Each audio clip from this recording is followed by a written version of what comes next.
ب اد bad bad يبقى ب اد. الاي هنا هتقول صوتها الساوند بتاعها. طيب تعالى كده سمسم، تعالى نقول كلمة تاني. لو انا عندي جي وعندي اي وعندي هنا اي، قولي بقى في كام حرف من حروف الفاولز؟ 4. في الفاولز 2 بس. 2 بس. 2 اللي هما مين؟ الاي والاي. طيب ممكن تقولي الجي هتقولي النيم بتاعها ولا الساوند بتاعها؟ النيم.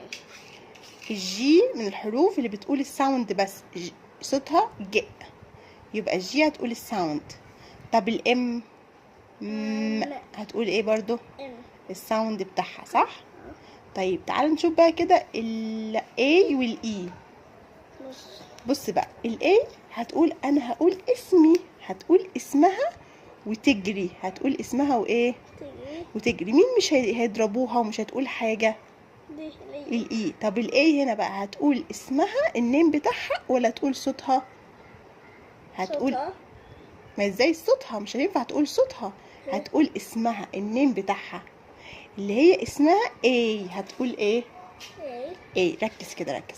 لو هي لوحديها هتقول صوتها بس، هتقول الشورت ساوند بتاعها، هتقول صوتها بس. طب لو هي معاها حد تاني من الفاولز هتقول اسمها وتجري، هتقول ايه؟ اسمها وتجري. طب تعالى نقرا مع بعض دي. الجي ايه الساوند بتاع الجي؟ ج. طب الاي هنا هتقول اسمها اي ولا صوتها اي؟ اسمها اي، يبقى ج اي.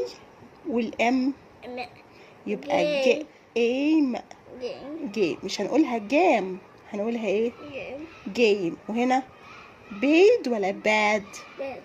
باد. شفت سهله ازاي؟ سهله جدا. طيب تعالى نشوف كلمات كده بحرف الاي عشان نراجع معاهم حرف الاي. هنا انا جبت لك شويه words يا سمسم، يعني كلمات فيها long A، يعني الاي بتقول A اسمها. وكلمات فيها short A، يعني الاي بتقول الساوند بتاعها آ. طيب نبص كده، هنقرا من الاس ولا من الاي؟ من الاس. في كام حرف من حروف الفاولز؟